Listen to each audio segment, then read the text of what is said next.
बंगोपसागरରୁ ମାଡ଼ି ଆସୁଛି ଆଉ ଏକ ଲଘୁଚାପ। ବାତ୍ୟାକୁ ନେଇ ଘନେଇଲାଣି ଆଶଙ୍କା। କଲବଲ କରିବ, ଘାଣ୍ଟିବ। ଶୀତରେ ଆସୁଛି ବଡ଼ ବର୍ଷା। ଘୂର୍ଣ୍ଣି ବଳୟ ହୋଇ ସାରିଲାଣି। ଲଘୁଚାପ ହେବା ଥୟ। ବାତ୍ୟା ହେବ କି ନ ହେବ ଏବେଠୁ କହି ହେଉନି। ସଂକେତ ମିଳିଲେ ସୂଚନା ଦିଆଯିବ ବୋଲି କହିଛନ୍ତି ଆଞ୍ଚଳିକ ପାଣିପାଗ କେନ୍ଦ୍ର ନିର୍ଦ୍ଦେଶିକା ମନୋରମା ମହାନ୍ତି। ବଙ୍ଗୋପସାଗରରୁ ପୁଣି ମାଡ଼ି ଆସୁଛି ଆଉ ଏକ ଲଘୁଚାପ।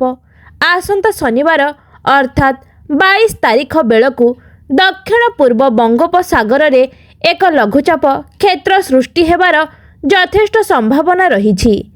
ଏପରିକି ପରବର୍ତ୍ତୀ ସମୟରେ ଏହା ଅଧିକ ଘନୀଭୂତ ହୋଇ ଅବପାତରେ ପରିଣତ ହେବାର ପୂର୍ବାନୁମାନ ଥିବାରୁ ବାତ୍ୟାକୁ ନେଇ ବି ଘନେଇଲାଣି ଆଶଙ୍କା। ଯଦିଓ ପାଣିପାଗ ବିଭାଗ ବାତ୍ୟା ସମ୍ପର୍କରେ ସ୍ପଷ୍ଟ କରିନି, ହେଲେ ଶୀତଦିନ ସାଙ୍ଗକୁ ଅମଳ ସମୟରେ ସମ୍ଭାବ୍ୟ ଲଘୁଚାପ ବର୍ଷା ଚାଷୀଙ୍କ ଚିନ୍ତା ବଢ଼ାଇ ଦେଇଛି। 22 ତାରିଖ ବେଳକୁ ଦକ୍ଷିଣ ପୂର୍ବ ବଙ୍ଗୋପସାଗରରେ ଲଘୁଚାପ ଫସଲ ଅମଳର ମାସ। ପୁଣି ଶୀତ ଥୁରୁ ଥୁରୁ ନଭେମ୍ବର ଶେଷ ଆଡ଼କୁ ବଡ଼ ବର୍ଷା, ନହେଲେ ବାତ୍ୟା ଭୟ।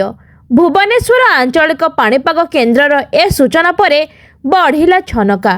ନିର୍ଦ୍ଦେଶିକା ମନୋରମା ମହାନ୍ତିଙ୍କ ସୂଚନା ଅନୁସାରେ ବଙ୍ଗୋପସାଗରରେ ଦକ୍ଷିଣ ପୂର୍ବ ମାଲାକ୍କା ପ୍ରଣାଳୀରେ ୟା ଭିତରେ ଘୂର୍ଣ୍ଣିବଳୟ ସୃଷ୍ଟି ହୋଇସାରିଲାଣି। ଇଏ ତାରି ଚିତ୍ର। ଧୀରେ ଧୀରେ ଏହା ଅଧିକ ବଳ ଗୋଟାଇ ଆଗକୁ ବଢ଼ିବା ସହ ଆସନ୍ତା 22 ତାରିଖରେ ଏକ ଲଘୁଚାପ କ୍ଷେତ୍ର ସୃଷ୍ଟି ହୋଇ ପରବର୍ତ୍ତୀ ସମୟରେ 24 ତାରିଖ ବେଳକୁ ଅବପାତର ରୂପ ନେବାର ସମ୍ଭାବନା ରହିଛି।